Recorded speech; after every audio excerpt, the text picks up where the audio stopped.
Before the guillotine could claim her, Marie Antoinette faced a final deliberate act of cruelty designed to strip away everything that made her a queen, a mother, and a woman. Her journey from Versailles gilded halls to a bare wooden cart paraded through Paris wasn't just punishment. It was a psychological assault intended to erase her existence. And yet, despite months of calculated humiliation, she found a sliver of power in her last hours. This is the story of how they tried to destroy Marie Antoinette and how, even in utter degradation, she regained her dignity. Forget the sparkling salons of Versailles. This story begins in the damp, stinking cell of the Conciergerie, a grim fortress nicknamed the antechamber to the guillotine.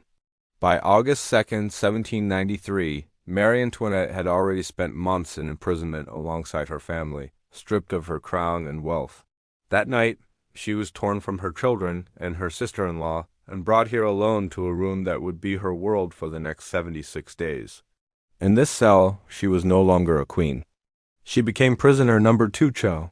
The space was tiny, filthy, with walls that leaked and a straw mattress barely enough to call a bed. Privacy didn't exist. 2 guards were posted in her cell 24/7, eyes fixed on every movement. They watched her eat, watched her dress behind a flimsy screen, watched her try to sleep. The surveillance wasn't just intimidation. It was a methodical attack on her humanity. A reminder that the privileges of royalty were gone forever. The physical misery was brutal, but nothing compared to the psychological torment. Just a month earlier, guards had stormed her room in the dead of night to seize her 8-year-old son, Louis Charles. Accounts describe Marinette throwing herself between her son and the men, screaming, pleading. Her daughter, Mars, clung to her brother, crying. They tore him away anyway. She would never see him alive again. All she had left was a tiny portrait and a lock of hair hidden in her corset. Losing the crown was secondary. Losing her child shattered her in a way no execution could.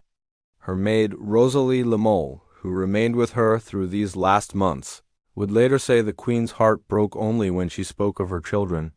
Every other humiliation, every insult seemed almost tolerable compared to that grief. By mid-October, the final act of her ordeal began. On October 14, 1793, Marie Antoinette faced a revolutionary tribunal.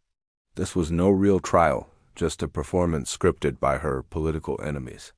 Unlike her husband, Louis the 16th, who had weeks to mount a defense, she had less than a day. The charges were absurd, a mix of political accusation and grotesque fantasy lifted from slanderous pamphlets that had haunted her for years.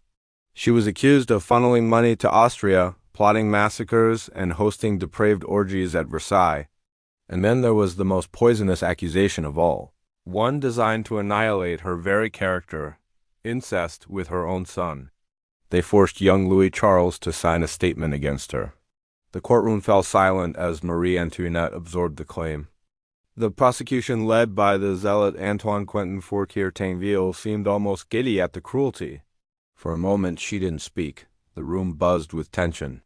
Then she rose not to plead, not to beg, but to confront this last monstrous lie with a presence that shocked everyone watching. Her defiance wasn't theatrical, it was precise. She turned to the gallery, her eyes scanning the faces of Parisian women who had once shouted for her death. And in that single bold gesture she reminded them and the world that she was a mother first, a woman defending her honor. The trial was over quickly. On October 16th, after barely 2 days, the all-no jury declared her guilty of high treason, death by guillotine. When asked for her last words, Marie Antoinette simply shook her head. Back in her cell, she refused a final meal. Calmly, she told Rosalie, "I need nothing now, my child. It's all over for me." Then she wrote a heartbreaking letter to her sister-in-law, pleading that her son be forgiven for the forced testimony he had given against her. The letter was intercepted and only discovered years later. With dawn came the next wave of humiliation, meticulously planned. Guards ordered her to remove the black mourning dress she had worn since Louis XV's execution, a garment that had symbolized her status in her history. In its place, they forced her into a tattered white shirt, the attire of a penitent, not a queen, She had to beg for a moment's privacy just to dress. When her captives ignored her protest, she refused to comply immediately, a small act of control in a day designed to strip her of any autonomy. The executioner, Charles Henry Sanson, and his assistants took further steps to dehumanize her. One assistant grabbed her hair, already prematurely white from stress, and cut it with crude scissors. It was a symbolic erasure of her femininity and rank, and a practical preparation for the guillotine. Her hands were bound behind her back with ropes pulled so tight they caused real pain. Even basic bodily functions required permission, which she had to request with humility. She was led to a wooden cart, the kind used for common criminals. Unlike her husband, who had been given a closed carriage, she was exposed to the jeers and hatred of tens of thousands lining the streets. The parade to the Plaster Law Revolution would be more than an hour long, a public spectacle of degradation meant to crush her spirit. And yet, as she sat on that plank, hands tied, surrounded by hostility, Marie Antoinette endured. Every step, every stare, every insult tested her, but she remained composed, aware that her final hours would define her more than any trial or punishment. The Queen of France had been stripped of her crown, her family, and her palace. But in that damp cell and on the path to the guillotine, the seeds of her final unbroken dignity were already taking root. Marie Antoinette's silent defiance during this ride foreshadowed a final astonishing display of courage that would stun both the executioners and the spectators.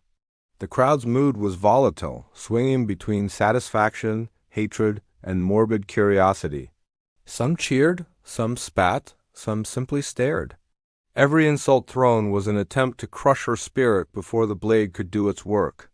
But with each lurch of the cart, each scream of the crowd, Marie Antoinette remained a singular, composed figure, a woman who had lost everything material, yet held on to her inner core. This hour-long procession through the heart of Paris was intended to dehumanize, to turn her into a symbol of the revolution's triumph over royalty.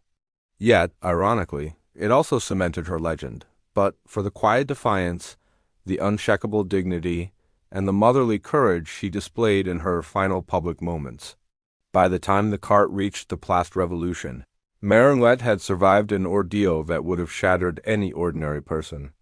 But as the guillotine came into view, she knew the next stage of humiliation awaited.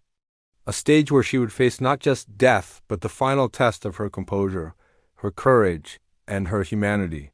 Her story, however, was far from over. That final act, the walk up the wooden steps to the blade, would reveal a side of her that even the revolutionaries could not destroy. The Queen's capacity for grace, defiance, and the last hauntingly human act that would echo through history. But on that October day in 1793, it was a boiling cauldron of rage, curiosity, and bloodlust. In the center stood the guillotine, its wooden frame towering against the gray autumn sky, a silent predator waiting for its prey. The crowd surged like a living tide, tens of thousands strong, hungry for spectacle, eager for the fall of the Queen, who had become a symbol of everything they hated. Yet, as the cart jerked to a stop, something unexpected happened. Marie Antoinette, who had been stripped of every luxury, every title, every piece of dignity, did not crumble. She stepped down with deliberate composure. Observers later described her as calm, almost elegant. Her hands were still bound. Her hair, once a crown of gold, had been hacked off. Every insult thrown at her, every yell from the crowd seemed to roll off her shoulders. The wooden steps to the guillotine were waiting. It would have been easy, ordinary even, to collapse, to tremble, to scream. But she didn't. She climbed alone, refusing the executioner's hand, refusing the final act of subjugation. Every step was a silent defiance, a reminder that while they could end her life, they could not crush her spirit. And then, in a twist almost too surreal to believe, she stepped on the executioner's foot. Charles Henry Sanson, the man who had severed her hair, bound her hands, and now was seconds away from taking her life, flinched. The crowd's eyes fell on the moment, tense with anticipation. Marie Antoinette, without a hint of fear, whispered a quiet apology. "Forgive me."